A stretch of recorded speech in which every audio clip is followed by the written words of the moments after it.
Hi, and welcome to Second Rate Film School. I'm Andrew, and today we have a very special guest star, Gary Trousdale. Welcome. Hey, thanks for having me on. Yeah, it's great to have you on.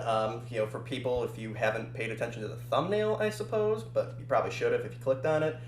Gary has been in the animation industry for decades. Has done a lot of great stuff. But the main reason we are here today is talk about the three movies you co-directed, which coincidentally all have anniversary milestones this year. Beauty and the Beast with its 30th anniversary, Hunchback of Notre Dame, 25th anniversary, and Atlantis the Lost Empire's 20th anniversary. So we're going to have a lot of great fun talking about these classic movies. So how did you get involved in the world of animation? uh, well, starting at a very, very young age. I've always liked to draw. Like as soon as I could hold a crayon, I liked to draw. Um, and kind of raised. They don't do these cartoons on Saturdays like they used to. It used to be if you wanted to watch cartoons, Saturday morning was the time to do it, and that's where you'd find me in Saturday morning. Instead of raking the leaves or mowing the lawn, I was watching Bugs Bunny and Porky Pig and Roadrunner and Sylvester the Cat, Daffy Duck, Rocky and Bullwinkle, you know, all the old greats, and really loved them. I didn't realize that you could actually make a living at animation until I hit high school. I just thought, oh, I just really like animation to the extent that when I was like in grade school, I made the discovery. It was me. I discovered that if you took like a pad of paper and drew on the consecutive pages and flipped it, you could make like a little flicker book. And I thought I was a genius. Um, you know, it had only been figured out like 100 years before. Um, but yeah, so I made like little flicker books of robots attacking cities and dinosaurs and things like that. Um, and when I got to high school, I went to a career day, was what they called it, where they had all these different people from different professions come in and talk to students. And there was a girl from Cal Arts, California Institute of the Arts, doing a talk on animation. I thought, oh, all right, I'll give it a try, And I went in there and learned about Cal Arts and about just like scratching the surface of that there's an industry of animation, and it's not just Disney, and Warner Brothers had stopped doing those classic cartoons, like, well, I mean, this is the late 70s, so 20, 30 years before. Um, but so that's how I kind of got turned on to animation and steered in that direction. So yes, your general love of animation is now documented. How did you find your way to Disney to begin with? It was a long and winding road. At Cal Arts, every year, students make a student film that they intend to show at a screening at the end of the year.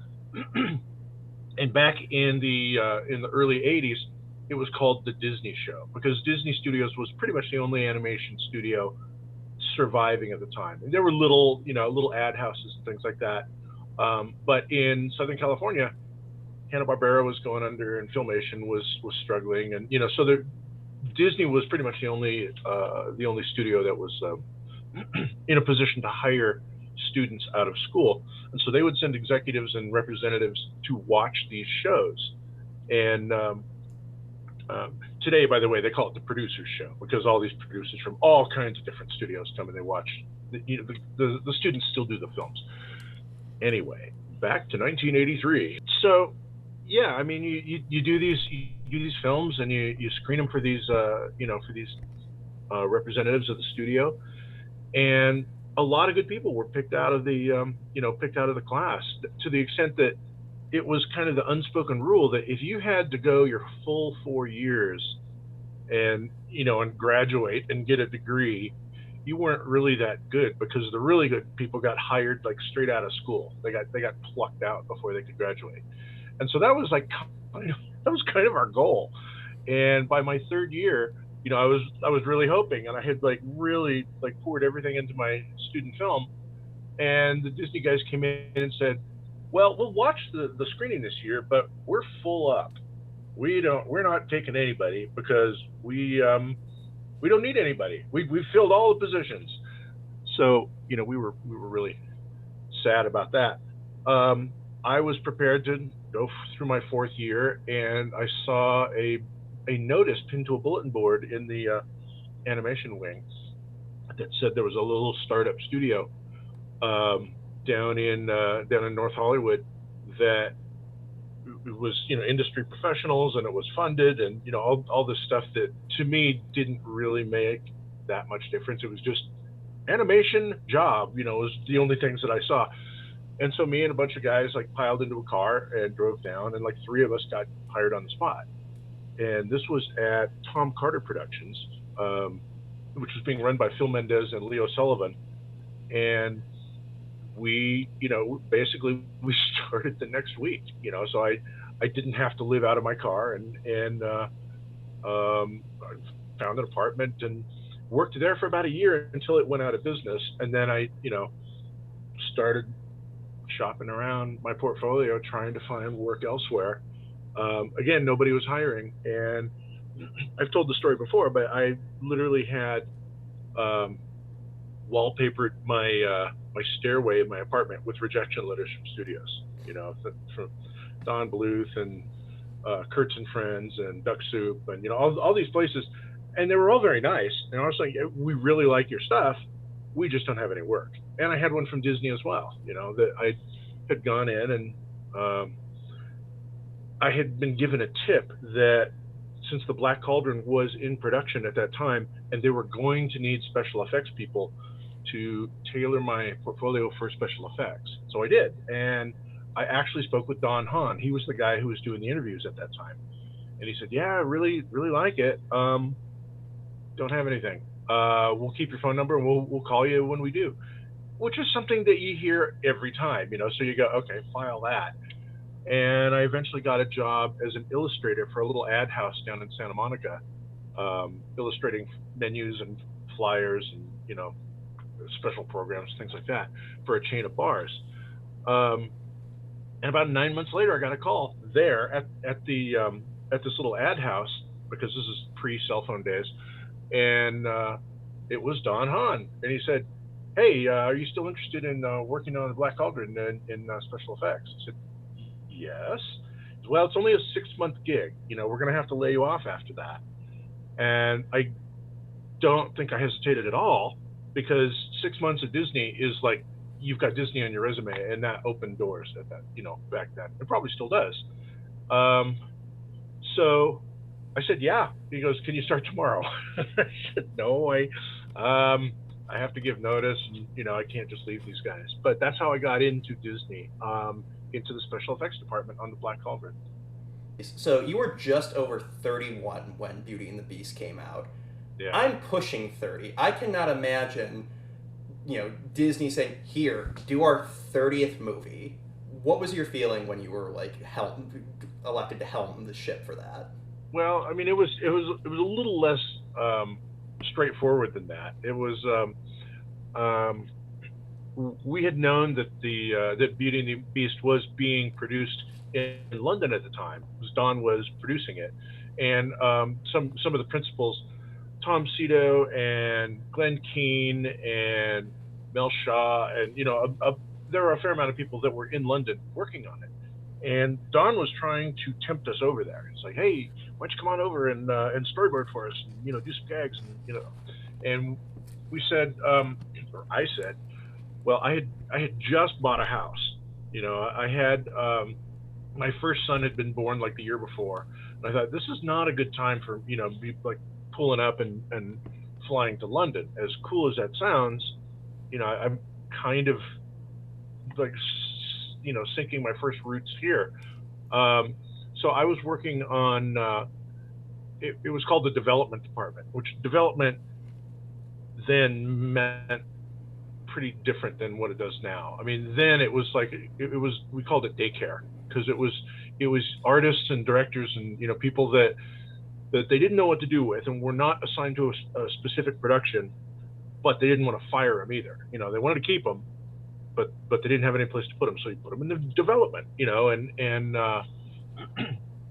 our boss, his name is Charlie Fink, and he, he's like this big energetic guy from New York, and he would come running into the room, and where all the artists are just like sitting around and just goofing off, and he'd come running in and he says, "All right, everybody, drop everything. We're gonna do Mickey's Halloween," and then he'd leave. That was it. That was the only direction we get. And so we're like, okay, let's see. Here's Mickey carving a pumpkin, and here's Goofy dressed as a Frankenstein, and just start doing drawings and pinning them up on the board. And a week later, he'd come running in and goes, "Drop everything. We're doing army ants," and he'd leave. Okay, so we're doing like a MASH unit with like dragonflies with red crosses on them, and like loading wounded bugs onto the stretchers, and so that's how it went. And we got an assignment to help out with a troubled theme park attraction in Epcot Center. There was an attraction called Cranium Command, and it was where you go inside a kid's head, and inside the head, instead of like brain and blood and all that, it's tricked out like a cockpit of a tank or a fighter or something like that. The brain is divided into two halves. Your left brain handles the linear thinking, analysis, logic. The right brain is the creative center, home of the emotions and imagination. From the command seat here in the cortex, you'll run the whole shebang. Any questions? No? Good. All right, you chickens, this is it. Let's scramble on the double movement. Oh, I know that. What now, Scuzzy? Taking a nap? Get your fanny and gear and hook up. Sir, yes, sir. And there's a little animatronic character up there, and he's the driver. And you can see through the eyes, there's screens, and then there's like status screens for other parts of the body. And they had done like a 4.5-minute pre-show to this, and had farmed it out to a place up in San Francisco, who, to their credit, they were probably doing what they were told, but they were being told by the ride designers and the executives at Metropolitan Life, who are not known for their comedy sense. So we were given that to like redo, and we had like a week to like reboard it. So Kurt Wise and Tom Cito and myself reboarded it, and we pitched it, and they said, "All right, this is great, let's go." And through a series of circumstances, Kirk and I directed that. That was our first directing gig, was this little 4.5-minute pre-show. So after that, then we spent, better part of a summer in Orlando working on the main show, because it needed help also, like redesigning and rewriting. We came home, we're like, whew, boy, that was something. All right, back to, what do we got now? It's Goofy of the Apes. So we're drawing Goofy as Tarzan and swinging through trees. And Charlie comes running in one day, and he goes, "You come into my office." So Kirk and I are called into his office. And this is like the beginning of December, like December 1st or 2nd or something like that. And we go into his office, and he goes, "Can you guys be on a flight on Wednesday?" It's Monday. "Can you be on a flight on Wednesday to New York? You might get to direct Beauty and the Beast." And we were like looking for the hidden camera somewhere. We were sure we were being pranked. We had just barely wound down from Cranium Command. It had been like maybe 2 weeks, and we were like finally catching our breath again, because that was a really breakneck, production. And we found out that the previous directing team had been let go or had left, and they had brought on Howard Ashman and Alan Menken, who I had worked with at least a little bit on Little Mermaid, and we didn't screw up the Cranium Command thing. So they said, "All right, these guys are it." We were not their first choice, so it wasn't like they handed us this thing. They asked like 2 other directors before us, who both, for whatever reason, said no. And so we were like kind of the Hail Mary. It's like, okay, get those guys. So it was still, and even at that, it wasn't it wasn't like, okay, now you're the director, because they didn't quite have the confidence in us. They said, "You're going to be the acting directors. We're gonna see how you do." So the joke was, well, we're gonna have to act like directors now. So that's, and 6 months later, Jeffrey Katzenberg called us into his office and gave us his papal blessing, and knighted us with a sword or a magic wand or whatever they do at Disney, and we were real directors then. Much like how Pinocchio became a real boy, essentially, Yeah. you had to go through that. Yeah, the blue fairy looks way better than Jeffrey, but Oh god, now I'm imagining Jeffrey Katzenberg in a blue dress. hanging from a rope.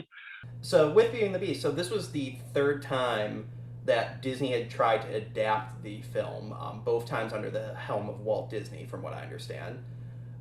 Was there like a lot of trepidation, like as you guys were continuing on, like how are we going to do this? You know, they struggled, the 9 old men struggled with this. You know, how do we go forward with this? Honestly, we've never really even thought of that. I mean, we had heard, yeah, the Walt and company had tried it, and you know, hit a roadblock or hit a wall somewhere. My sense is they didn't have Howard Ashman in their corner, and Howard was, I mean, he was so instrumental in getting this thing moving and getting the energy to it. And you know, when Kirk and I came onto it, he had already been working with the writer Linda Wolverton, and you know, had kind of sketched out a structure for the whole story. I mean, there was, you know, a lot of big gaps and a lot of details to fill in, but he had kind of an idea of you know, what the story should be. Speaking of Howard Ashman's music, and kicking off with the first real question I have about the movie, we need to set the record straight here. Well, for nerds like me at least. When we did this as our musical my senior year of high school, my friends and I would hang out backstage and overly analyze the story. And there's one question that sticks out that I really hope you can answer. Again, just for nerds like me. How old is the prince? Because at the beginning of the movie, they say the rose will bloom until his 21st year. Then during Be Our Guest, Lumiere says, for 10 years we've been resting. So is he 11 or what?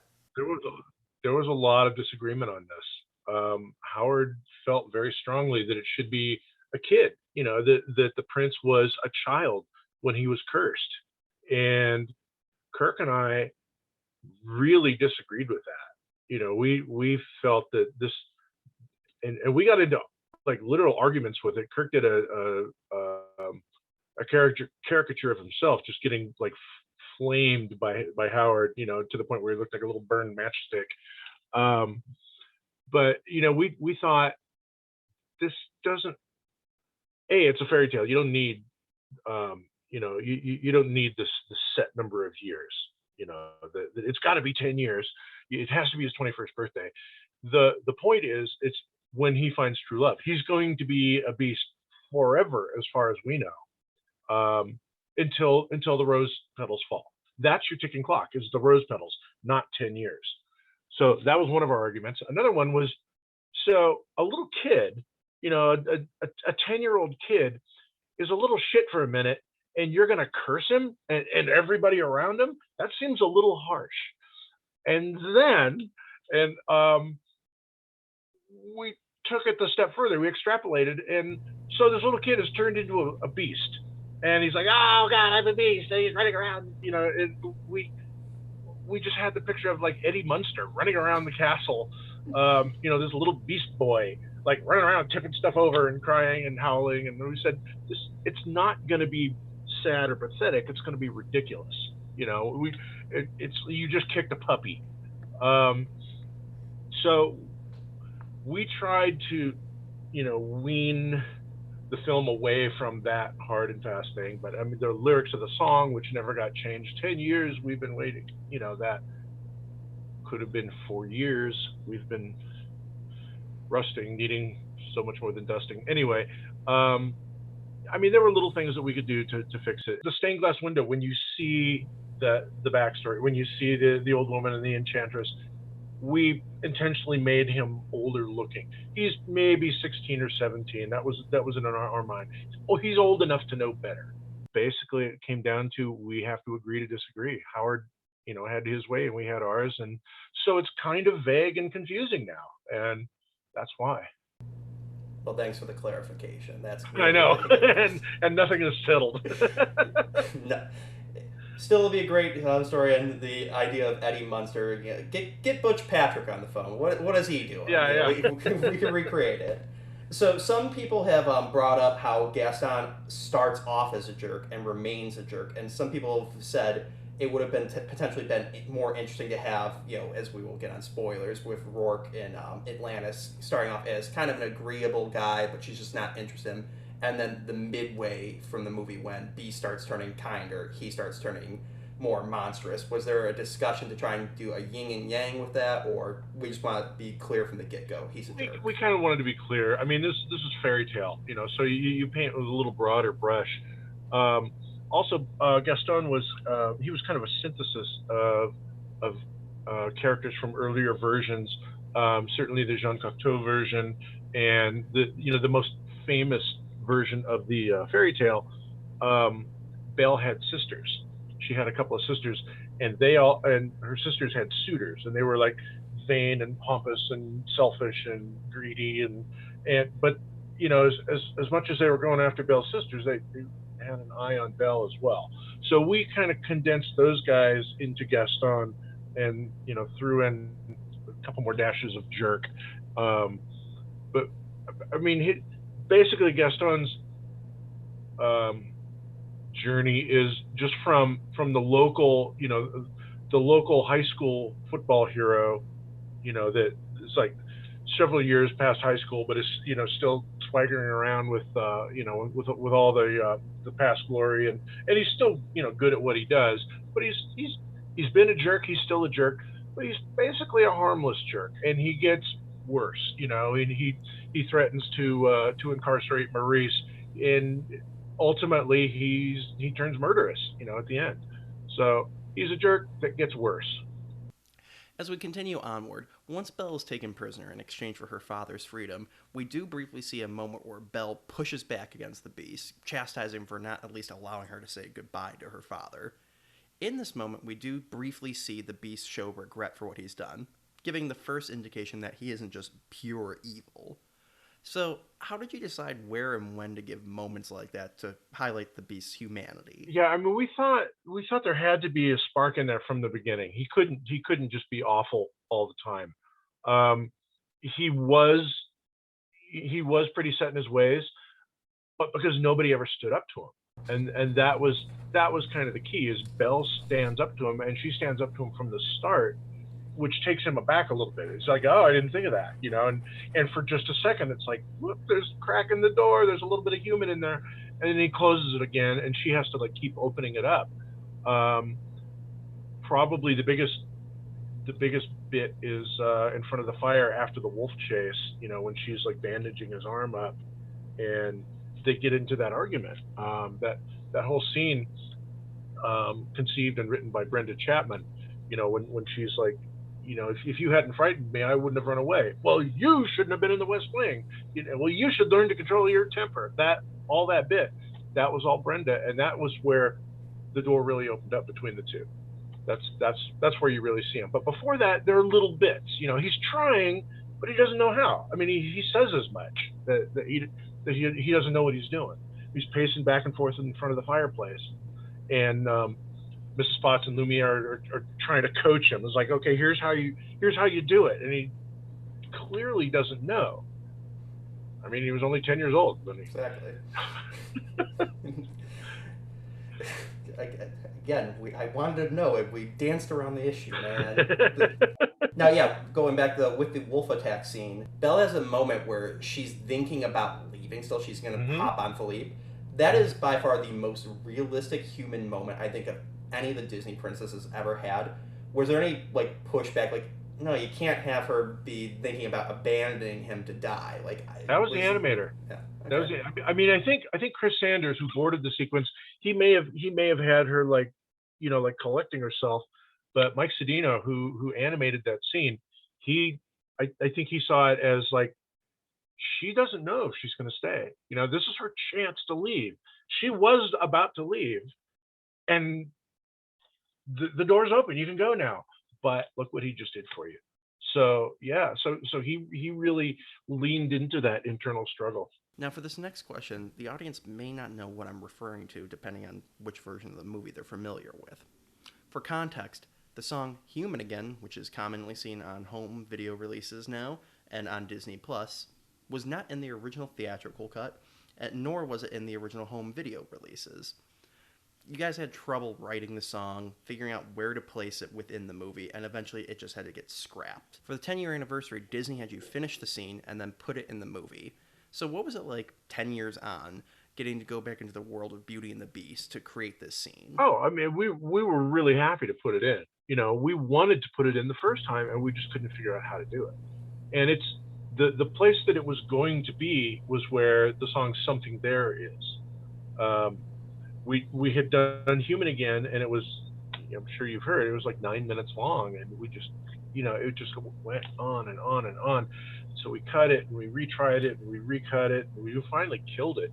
And Howard, he said, because he was rewriting and editing and tweaking as well, and finally said, forget it, I'm just going to write a new song.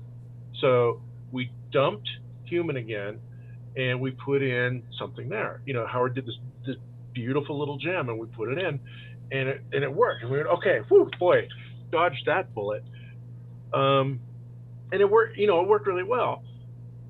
In the meantime, and then Howard passed, but Alan was always bothered that we could never figure it out. We could never work out how to put Human Again in. And he had, a couple of years to think about it rather than like a month. And when he did the Beauty and the Beast on Broadway, he figured it out. He figured out how to cut it, how to structure it, and where to put it. And when we went and saw it, we went, oh, that's how you do it. And and we thought that was it. It was like, wow, good job, Alan. That was really good thinking, and that was really smart.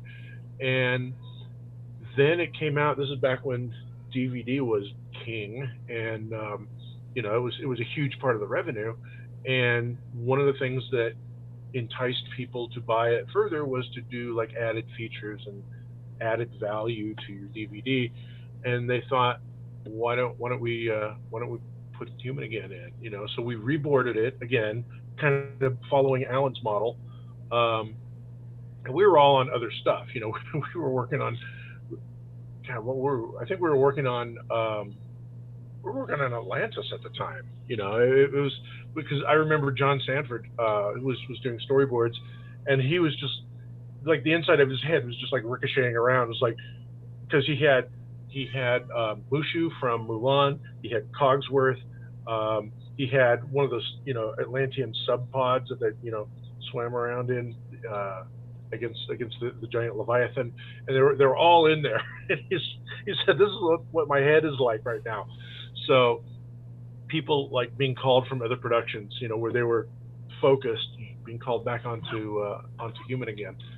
And we were allowed to fix some of our more glaring mistakes from the original. So that was also nice. That was our added value. Yeah, it's very interesting. It's a good way to do re-editing like a movie for a special edition, because it's unlike other movies, which I won't say the names of, that like it is very seamless. And I know it's animated, so it's a little easier than doing a live action, but it's like, when I was watching the DVD version, because I grew up with the VHS version and we only got this DVD very recently, so when I'm watching, I'm like, oh wait, this has it in here. And then like I listened to the commentary, I'm like, and you guys were talking about like, oh, we had to fix the Beast's room for this shot, and all that, just this one shot that was in the final movie. And it's like, it is seamless. So it's very cool to be able to finally see the Lost Howard Ashman song fully done, not just like, okay, we're gonna have the audio of it on the thing. So, and it's great that you were able to get everyone to come back for it, and that was really fun too. Seeing guys that we hadn't seen for a few years, and like Jerry Orbach came back, and Robbie, and all the people coming back for it. It was really nice. And then obviously, we're going to talk music about this. Obviously, the famous dance scene. So I had to write this down. So the dance scene had the first ever fully rendered and textured 3D CGI moving backgrounds. Were you a little concerned how this was going to turn out, and what was the backup plan? Oh God, we were really concerned, because we had the other thing that we wanted to do, and our digital crew wanted to do, was in the Wolf Chase. They wanted to build the forest in CG so that we could be like a drone flying through. It was boarded by Chris almost as a car chase, and we thought it'd be great to be like doing curves and moving camera shots, and and it just didn't work. The technology just wasn't there, and the trees looked awful, and we punted, and just we're going to do it with a lot of fast cuts and do it traditionally. The ballroom was less organic. It's more architectural and more geometric, so that was in our favor. But it was still, a huge risk, and we didn't know if it was going to work or not. And our backup plan was to still have Belle and the Beast do that dance, but it would be like in a totally dark room, and they would be in a spotlight that would follow them around, like the Ice Capades. And we called it, this would be our Ice Capades version. So they would be dancing around, and we figured we could probably tilt the floor. We'd still try and move the camera around a bit, but you're not going to fly up into the chandeliers and see the cherub fresco on the ceiling, or anything like that. It's all going to be about them. Fortunately, that did not come to pass, and the ballroom worked. Yeah, and I mean, even 30 years later, like, it still looks phenomenal. I was like ready to be like, okay, let's see what this CGI that's 30 years old looks like. And I'm like, damn, it freaking looks really good. And I saw it on the big screen because it lined up for our play when we did it in high school for the 20th anniversary, which makes me feel old, starting to feel older now. 3D, and it's like, wow, this is truly amazing. Like, on a big screen, seeing this still years later. My theory on that is the reason it holds up so well is because you're not looking at it as much. You're looking at the characters. The characters are anchored to the ground, and they're moving. I mean, we had the best animators in the world working on that scene. James Baxter, who came up through Roger Rabbit, and nobody knows how he does it. He's got this extra little chip in his brain where he can do moving camera stuff with animated characters, and they don't change volume. Their perspective stays correct. They stay rooted to the ground, as if, and it looks totally natural. And so based on, we did do like a wireframe with a couple of geometric shapes. I think it was like a cone and a cylinder, that were just like moving around so you could see their perspective. And we gave that to James. I don't know if he used it at all. There were a couple, cleanup people that used it. And there were a couple backup animators that might have used it, but I think James just went straight ahead, and he led, and then Glenn followed up, and did Beast. But I mean, James basically animated the whole sequence, and then Glenn went in and like worked on facial expressions and certain stuff that he felt strongly about. But you're watching the characters. You're watching these, because this is the high point of the emotion of the film as well. Everything has been leading up to these characters falling in love, and it's in this, they're dressed up and they're dancing in a really nice way. The animation is really good, and you're watching that. By the way, the room is moving around, so you see that and you go, oh wow, that's really cool. But I think you're watching the characters more than the background, because I think if you really looked at the background, you go, that's just flat texture mapped, and that's not that great. But it's again, I mean, that was to our advantage. It was a big flat floor, tile floor, and cylinders, and like simple geometric shapes that we could make work. So the movie is now finished, and very quickly acclaim came pouring in for it. It smashed all box office records for an animated movie. It was the first animated movie nominated for the Academy Award for Best Picture. Overall, the second movie Disney had nominated for Best Picture ever, first being Mary Poppins. Won the Best Song that year with Beauty and the Beast. And then, on top of that, was the first animated movie to win the Golden Globe for Best Picture for music or comedy. So, what was going through your mind as this was all happening around you? It was kind of crazy, I mean, we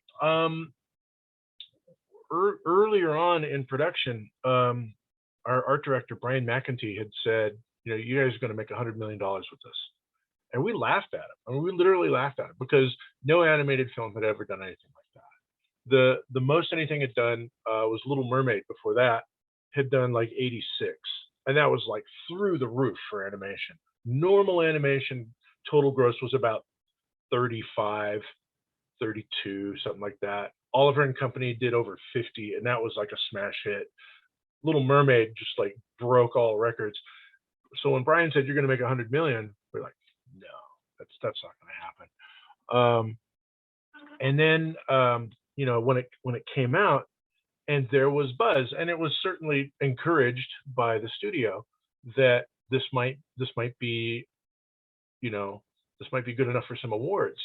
One of the ways to kind of get that buzz going was the New York Film Festival, where it was decided to send the film in a deconstructed state, as a work in progress, so that there were color scenes, and there were pencil like cleanups, and there were roughs, and there were storyboards all cut together, like kind of like how the films are actually put together. When this whole section is done, it can move on, but this section here is still under construction. This one here, barely out of script. We've got some storyboards on it, but you cut it all together to see how it flows, and that's what we presented to New York, and people went nuts for it. We were nervous as hell. We thought you're like a magician showing your trick.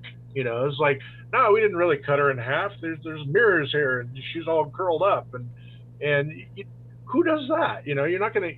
Well, Penn and Teller do, but they still they still kick ass. So we were nervous about that, and when it went really well, that was kind of our first like real eye-opening, like maybe we have something here moment. That hey. Then people started talking. You'd hear it on the radio, and you'd hear it on on like critics shows. They talk about it, and it went to the Cannes Film Festival. I don't think too many animated films had done that before, if any. And then when it finally did get nominated, we were like, everybody was up at. We're all in the West Coast, so it's like 5:30 in the morning here when I think it was Carl Malden read the nominees that year at 8:30 in the morning New York time, and we're all sitting in front of our various televisions at home in pajamas and bathrobes, and trying not to cheer too loud to wake up the kids.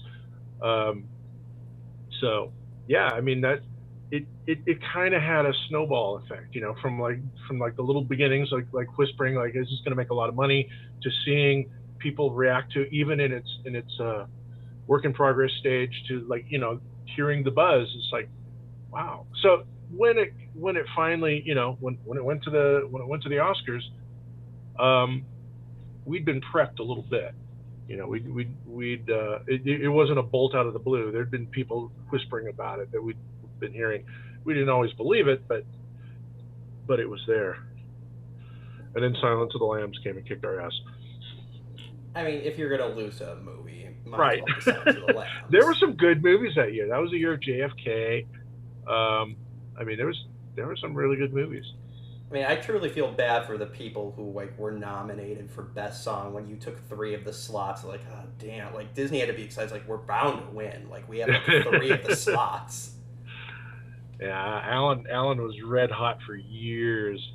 All right, and then finally with Beauty and the Beast, hard-hitting question. So it's not just with your version, it's with any version, but obviously being the most famous version of the story, you become the kind of face of it. What's your response to the often touted criticism of it being just a Stockholm Syndrome story?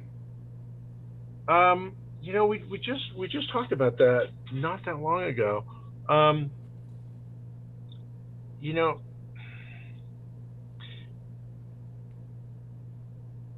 She never really. She doesn't come to sympathize with him, because she sees what's inside him, right? I mean, she's not going over to his side, which I believe is what the Stockholm Syndrome is. It's like a victim suddenly becomes, turns into basically what the oppressor is. That's the Patty Hearst thing, right? Belle is kind of resistant, and she's making the beast change to her.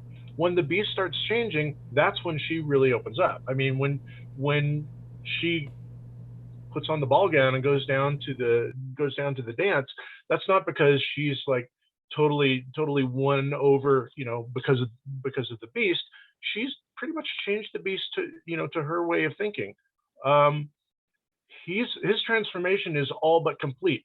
If she hadn't picked up that mirror and seen her father stumbling around in the mud and the snow and everything, the movie would have been over right there.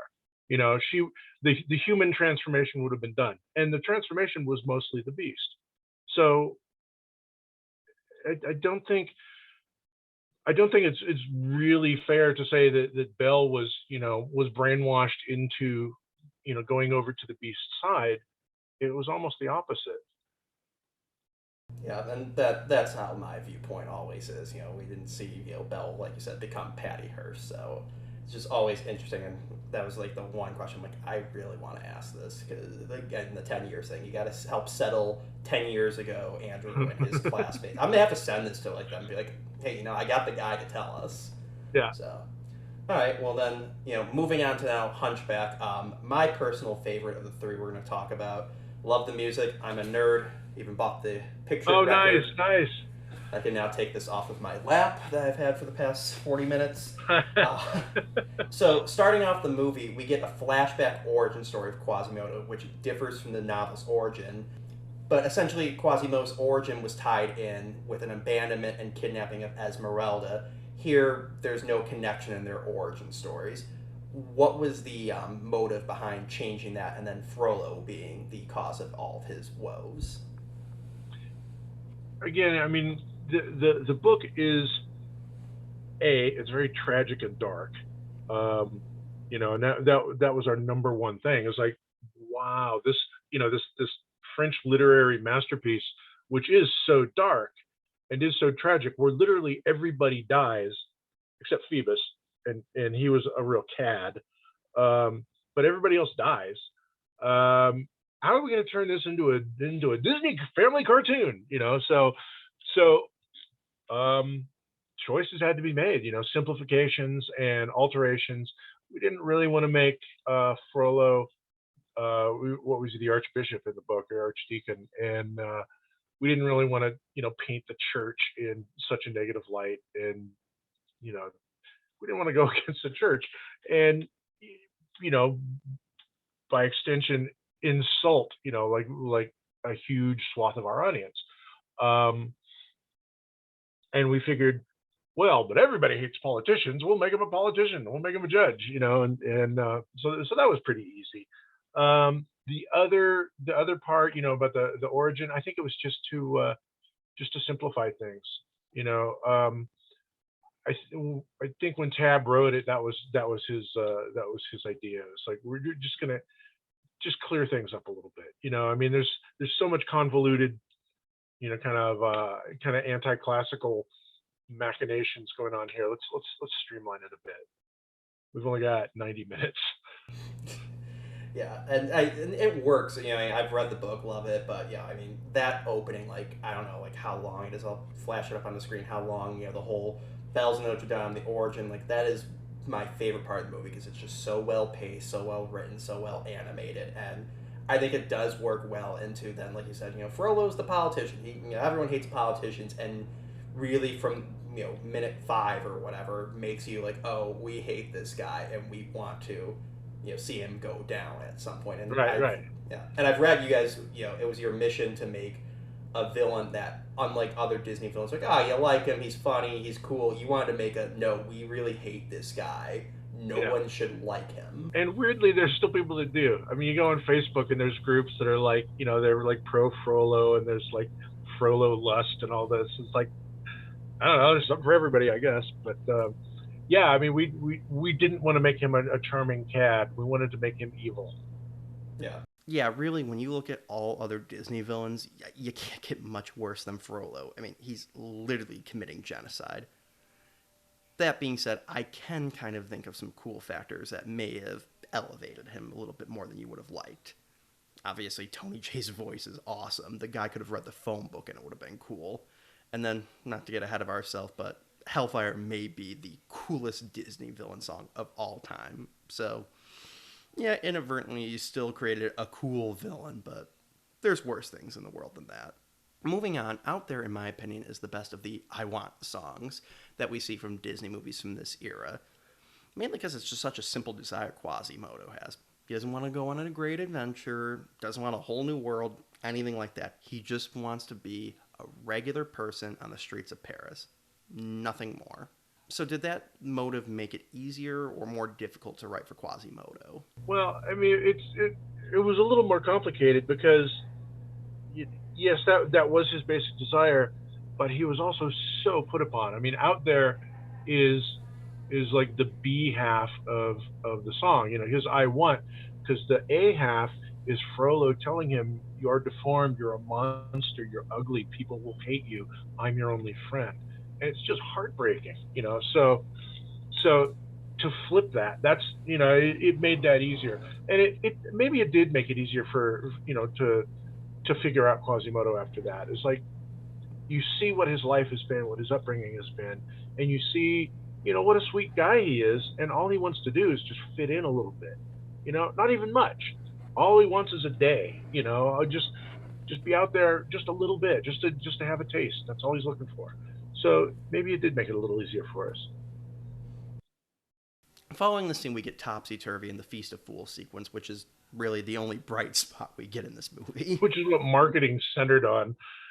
You're actually getting a little ahead of me. So, yeah, when you started seeing that, pretty much all the merchandising and trailers were just focusing on this one sequence.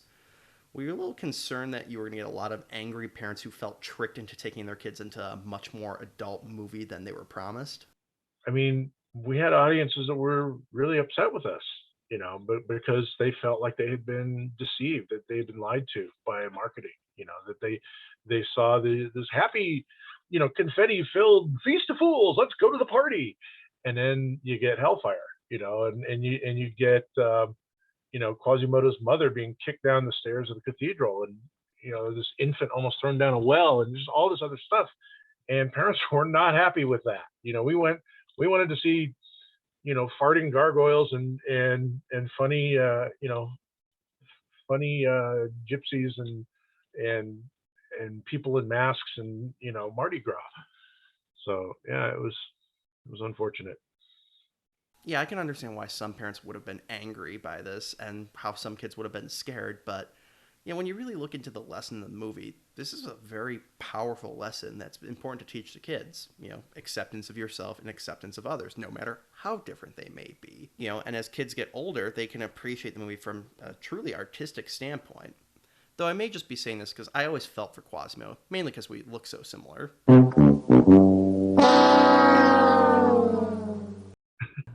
But no, it's like, even though, yeah, like I remember seeing the trailer, like, oh look, Topsy-Turvy, and it's like, oh great, genocide. It's just it's just so well made of a movie, and a lot of people though do push back on the gargoyles and some of the goofier aspects. Now, I've always found it very interesting because the gargoyles are criticized for their hammy nature. I don't think they're any more hammy or out of place than Timon and Pumbaa or Cogsworth and Lumiere. Do you have any idea, what's your theory on why people single them out? Because the rest of the film is so dark. The rest of the film is more sophisticated and dark. The storytelling is more sophisticated. It's a heavier story. So you throw Timon and Pumbaa in there. You throw, Victor and Hugo and Laverne in there. And they're doing, the classic Disney thing, and people felt that it was just ruining the tone. That they should be more serious or not there at all. Our feeling was in the book, Victor Hugo had Quasimodo talking to the gargoyles. They didn't talk back because they were statues, but we thought this is a no-brainer. We'll have them talk back, and frankly, because we were looking for any angle that would help us to soften this story and make it more palatable, certainly for littler kids, an element of comic relief and Disney fun would probably go a ways. Yeah. Pivoting back into a darker aspect of the movie, and possibly the darkest part of the movie, is the Hellfire Sequence, which is often considered one of, if not the greatest villain song in a Disney movie. And the crazy thing is, when I was researching the movie, I found out this is the last Disney villain song until Princess and the Frog came out 13 years later. So, yeah, you kind of just caused every other Disney movie to say, screw it, we can't compete with that. Yeah, top this one, guys. Yeah, so, I mean... I didn't realize that. Yeah, no, I like, when I heard that, I'm like, there's no way that's true. And I then looked up every Disney movie. I'm like, oh my god, there isn't. Yeah, there's no villain song in, Home on the Range. There's one in Treasure Planet. Ah, okay. Yeah, Rourke doesn't get a song. Well, there's no songs in Atlantis. Yeah, and we'll get to that. But, yeah, so obviously Tony J's singing, the orchestration, lyrics, and then, the stellar animation. What was your reaction seeing it for the first time when it was completed? When it was completed? Yeah. I don't think there was ever 1 minute when it was like all done and we went, oh, there it is. You're talking the whole film or just that number specifically? That number? Oh, our first taste of it was when we first saw the storyboards and had it presented, because Paul and Gaetan Britzi, the brothers from Paris, storyboarded this, and they literally took it into their office and shut the door. We didn't see it at all. They had the cassette of the song, sung by Steven Schwartz with Alan, on his little crappy Yamaha, electric organ, and they had the script, and that was it, and so they went and boarded it. We didn't see any progress of the boards at all. We knew that their draftsmanship was second to none. Paul and Gaetan can draw like nobody's business. But at the end of a week or two, they opened the door and all these boards came out into the conference room, and they clicked play on the cassette machine, and with the pointer, they took us through the boards, and it was stunning. It was just like, holy smokes. And this is just like this, the little, was like 4x7 story sketch drawings, and a cassette tape, and a temp track, and it was amazing then. And at that time we thought, we're never going to be able to do this. Nobody's ever going to let us do this. And we presented it to Tom Schumacher and Peter Schneider, and they both really liked it, and they were really behind it as well. Like, we've got to make this, and they were gonna push for it with Michael Eisner and Roy Disney, and say, this is, and Roy was really behind it as well. Michael, I don't think really pushed back that much. I don't think it was like a really hard sell with him. I think pretty much everybody realized this is what this song has to be. If you're going to do this moment, and have it mean something, you got to pull out the stops. And so, I mean, and then every step along the way, which is one of the things I personally love about animation, as long and tedious and slow a process as it is, every step it gets better. So you see the storyboards, you go, oh, this is really cool.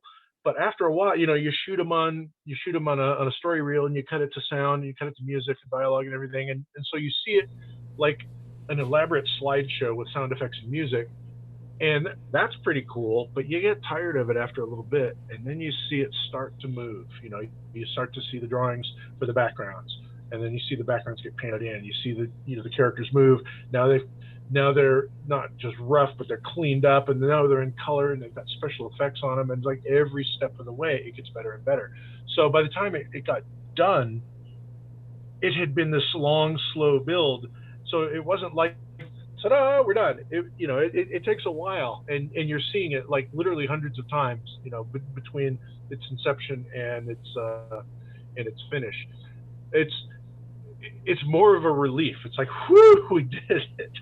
And I think what finally signified that it was done is when it got past the ratings board, and they didn't cut it out.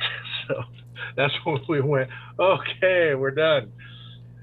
Yeah, I can't imagine like the sitting on pins and needles like during the moral panic, pearl clutching of the '90s parents and all that, being like, "Are we gonna get through him like saying hellfire and temptation and all that?" And I Yeah. know you had to like go back and really emphasize she's wearing clothes. It's not a naked fire being; it's a clothed fire creature. And she was naked in the storyboards Yeah. just to be, because Paul and Gaetan are French, and so I believe it was Chris Jenkins and I went over like drawing by drawing in effects, make sure she's dressed, every single drawing. Um, yeah, and I think the only thing the ratings board had to say was um, there was a lyric like right before or right as the red hooded judges are like whooshing up from the floor.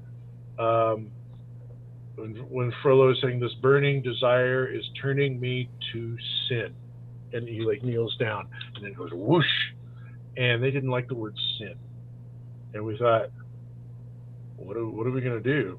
And Don suggested, why don't you just turn the volume on the word sin down, and on the sound effect, the whoosh sound effect when the judges come out, just turn that up. So the word sin is kind of buried in this whoosh. That was enough, apparently. Well, for fans of this movie and this scene in particular, I'm really glad that that was the only change you had to make, and the sequence didn't have to get hacked up or outright cut, because that would have been a shame. Now, before we go on to Atlantis, I do want to briefly discuss that climax, which is beautifully animated, beautifully scored, and so on, to make a very thrilling conclusion to this movie. On the commentary, it's described as having the complexities of the wildebeest stampede from Lion King, being put in the ballroom from Beauty and the Beast, and then being set on fire. So, what technical difficulties did you face while doing this sequence, and how in the intervening 5 years since Beauty and the Beast had the use of CGI changed? In Beauty, they didn't have the capability of doing characters yet. There was it, doing any kind of organic characters was really difficult. Um, and I'm not sure like when the breakthrough came, but I'm pretty sure with Lion King, that wildebeest stampede, those were the first like digital creatures and crowd simulation.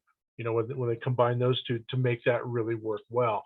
I think there were flocks of birds, and other things that may have worked, but the wildebeest, that was really what we kind of keyed on. It's like, okay, you can do that. Can we do this with people? And the answer is mostly, yeah. We had a surprisingly small amount of people. There was like thin guy, regular guy, fat guy, thin lady, regular lady, fat lady, and then they just changed their hair and beards and hats and outfits like paper dolls, so that these 6 people now became thousands. And I mean, even if they're wearing like kind of the same hairstyle and clothes, you change the color. She's got a yellow dress now. She's got a blue dress. With a brown apron instead of a white apron. And then you mash them all together, and then they've all got their specific behaviors where they're like dancing like this, or they're cheering, or whatever they're doing. Really simple stuff. Yeah, and none of that was possible on Beauty, and I think this was a step up from Lion King as well, because the wildebeest were basically running. I mean, they might be tossing their heads a little bit. There were different behaviors, like little subtle behaviors, but the townspeople, there was a fair amount of behaviors they were doing. We had fighting, we had cheering, we had celebrating, we had just shifting, standing around and being watchful. One of the biggest challenges for us is like, okay, now you're looking at the scene, and there's all these people, and you're looking for, like, we call it twinning. It's like this guy here and this guy here are doing the exact same thing at the same time. There's a bunch of people in between, but these 2 guys, they're doing the same thing, like in perfect sync. It's like, all right, well, let's delay this guy by 6 frames so they're not, so you don't have like matching cheerleaders on opposite sides of the, or two people in like wearing the same outfit right next to each other. It's like, how embarrassing is that? So, I mean, there was all kinds of little sweep ups and fixes that we had to do, but yeah, I mean, the character, the character animation and the crowd behaviors were a huge step up and a lifesaver, because we didn't know, we would not have been able to do those scenes otherwise. You saw in Beauty where we had crowds that was basically still silhouettes of people. It's like, because you can't animate that many people, especially if you're in a time crunch. So. All right. Well, now on to the final movie we'll be talking about today, Atlantis: The Lost Empire, which this is truly like Disney's like Iron Giant. It's a shame that this is so underrated. Click off the video now. I already got the view. Go watch this movie right now. It's on Disney Plus, for God's sake, or buy the DVD again. It's just such a very interesting movie, like in terms of everything you did. Like, I read that you guys pride yourself, and you had the T-shirts that said "Less songs, more explosions." Fewer songs, more explosions. Yep. Yeah, you made a really good action movie that, as of 2021, still has the highest body count for a Disney movie. At least 194 people die in the course of it. Plus, how many Atlanteans, we don't know. So it's just very interesting. So, what was the planning of this movie like? Well, I mean, we used as our templates those early, like, 1950s, 1960s live action Disney films, like Voyage to the Bottom of the Sea, or 20,000 Leagues Under the Sea, Island at the Top of the World, Swiss Family Robinson, and all of those, you recall, they did have a bit of a body count. Captain Nemo torpedoed a Union ship, and all hands went down. A giant squid came and ate part of his crew. So there was a level of action and a level of threat that kept things real. Kept things really interesting. So that was what, and as we were going with the story, and we knew that, okay, there's going to be treachery and betrayal and backstabbing and fighting. So taking that with our time period and our the kind of gear available at the time, it went.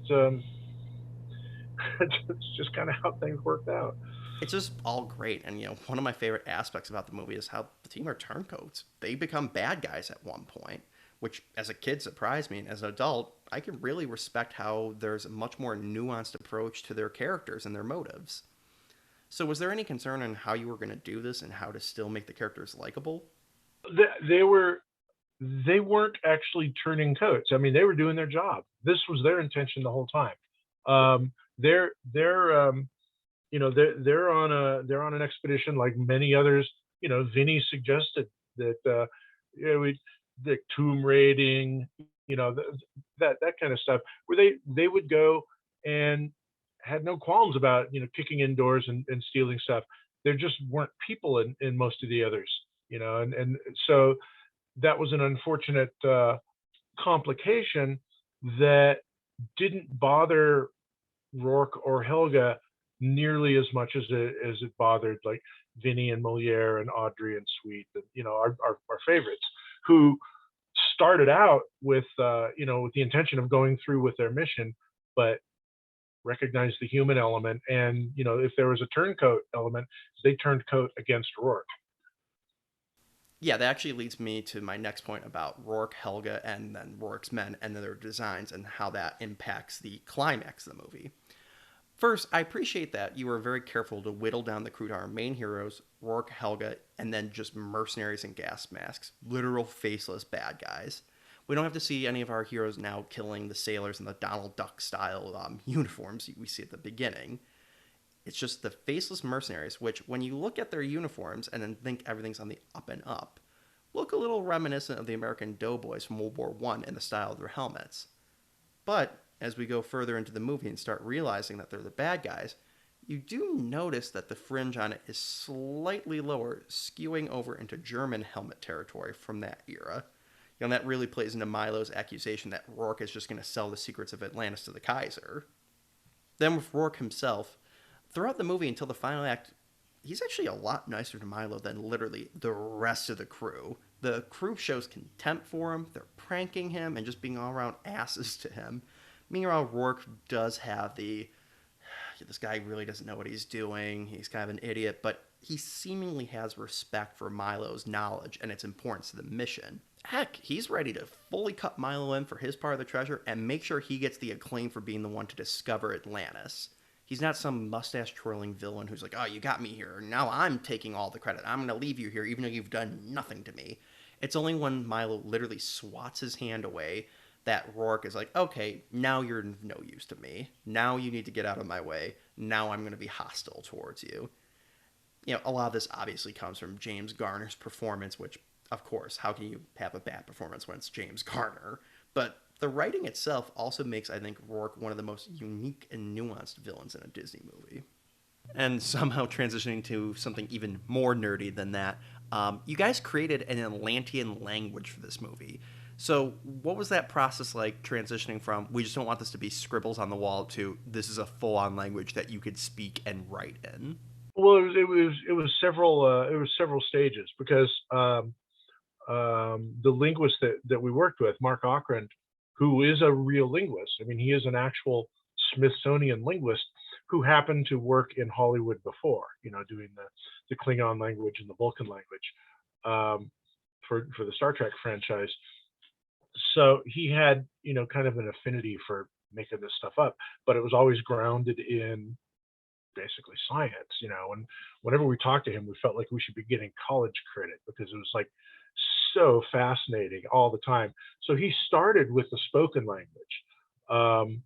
Pronunciation, he said, it's up to whoever's recording it, whoever, and he said that was our rule on Star Trek when you're doing Klingon, and he didn't provide a pronunciation guide.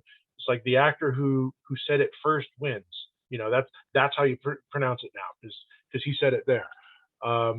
So that's, I mean, he had some idea on some of them, and this should be pronounced like a ch in cheese, not a German, ch.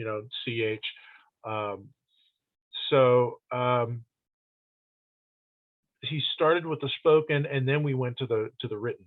And he didn't actually come up with the letters himself, but he came up with the structure and the kind of the background. And then we had artists who were doing all the letters, basically. They're not hieroglyphs, but the letters. And then he gave us a grammar structure and like how they should be written, how the alphabet should behave. So it took a while. I mean, it was a process. And then then for recording, we had a dialect coach working with Cree for Kida. I don't think she worked with Leonard that much. I think Leonard was a quick study and just got it.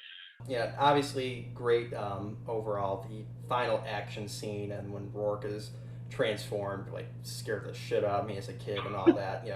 So thank you for that. All right, that's what we're after. Yeah, seeing veteran actor James Garner turn into a monster.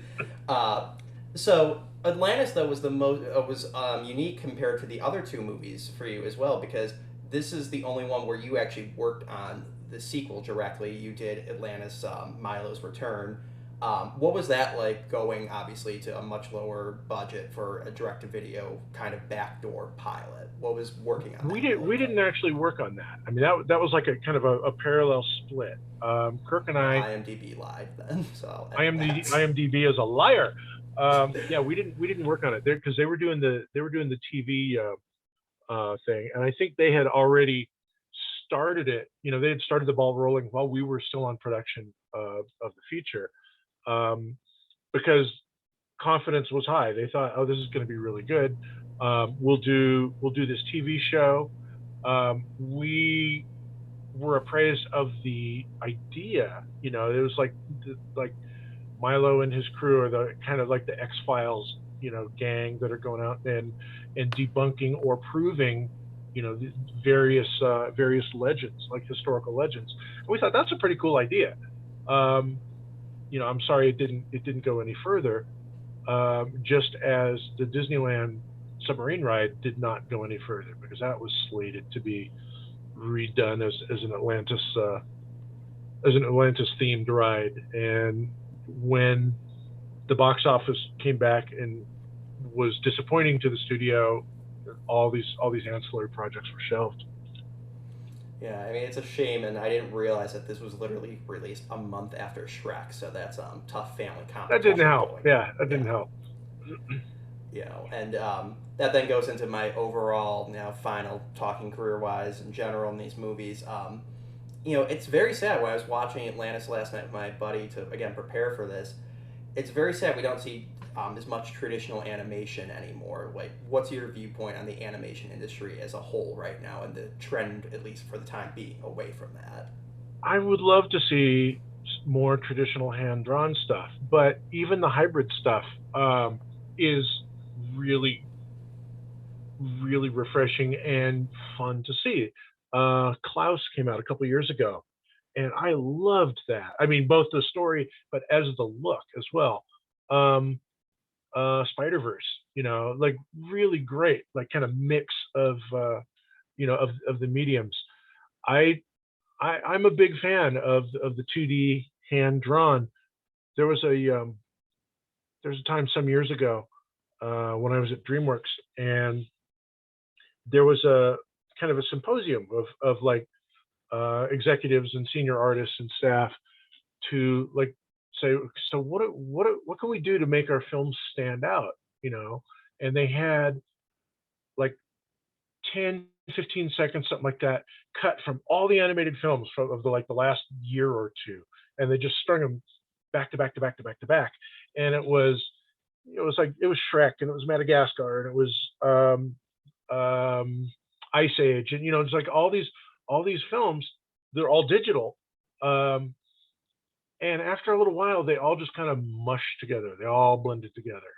They've all got this gorgeous, beautiful, photorealistic lighting and color and all that. But after a while, it didn't matter if it was like photorealistic or trying to be photorealistic characters like Polar Express or what was the Beowulf one? It was Beowulf. Or more kind of whacked character design like Monster House or Madagascar. They all just kind of mush together because it's all got that shaded 3D, lush look. And then in the middle of all this, a clip of the Simpsons movie came up, and it was like, oh, it like popped out and stood out, and we said that's what stands out, because everything else is it's realistic, like realism. It's like, okay, so the lion is talking. What's the difference between Alex and Marty talking animals and Mufasa and Simba live action talking animals? Well, some of them are a little more realistically drawn, but it's basically the same thing. They all feel the same to me. That's a gross oversimplification, but you get where I'm going. It's like there's a sameness to them, that the graphicness, the liberties you can take. You look at something like Atlantis, where it's angular and harsh shadows, against something like Bambi, where it's very lush and soft focus, against Bugs Bunny. I mean, the styles are so different, even though it's the same medium. It doesn't feel like it's all falling together.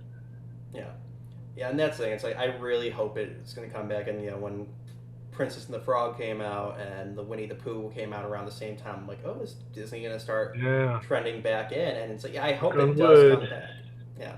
Well, and like I liked Klaus as well, where it's like, yeah, like that's a way to do it where it's interesting. It looks, like you try and put your finger on. It's like, okay, why does this seem different? And yeah, it's not done in the same style anymore, and it's very interesting. And I hope to see more stuff like that. And Right. like you said, the Simpsons movie, there was actually a trailer where they had like a CGI bunny dancing through the thing. It's like coming this summer, a movie that dares to be different, and then like something crushes the rabbit, and then it shows Right. Mo, and he's like, The Simpsons movie in 2D. all right, for my final question, I'm not going easy on you. Tell me, of the 3 movies we've discussed, do you have a favorite? I've been asked this question before, so I want to get the answer though. basically I usually dodge it.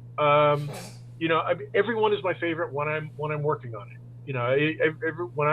When I was on Beauty, it was like, this is the best crew, this is the best movie, everything's the best. Moved to Hunchback is like, oh my god, different crew. A lot of the same people, but a lot of different people as well.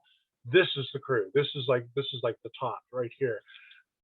Same thing happened on Atlantis, and I equate it to like trying to choose which is your favorite kid. You don't have a favorite child. There are things you love about all of them that are different.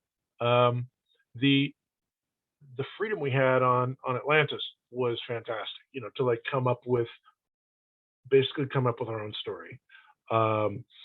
When Don approached us and said, if we're going to make another movie, we're going to have to think of what it is ourselves and tell the studio before they tell us what to do, like they did on Hunchback and Beauty, which none of us had any qualms or complaints about, but we didn't want to do another musical, and we didn't really want to do another fairy tale. We wanted, as they said, we wanted to do an Adventureland instead of a Fantasyland movie. Hunchback was gorgeous. I mean, the music and the sophistication of the story. Beauty, it's your first love. How can you not like that? As rushed and as hurried and as pressured as we were to get that out, everything fell together. So it was great. So yeah, I mean, all of them are my favorite, but for different reasons. It's like whatever's on the screen right now, that one's my favorite. All right, well, that's good to hear. My parents do have a favorite kid. That's not me, unfortunately. So I was hoping we'd be able to get you. Smothers Brothers thing, huh? Yeah, exactly. Mom always liked you best. Exactly. So, well, thank you very much for coming on. As an animation lover and big fan of these 3 movies, it's been great to have you on. I'm sure all the fans will love it too. So, we'll see you in 10 years for the 40th anniversary. Well, thanks for having me. It was a pleasure to be here. I really enjoyed it.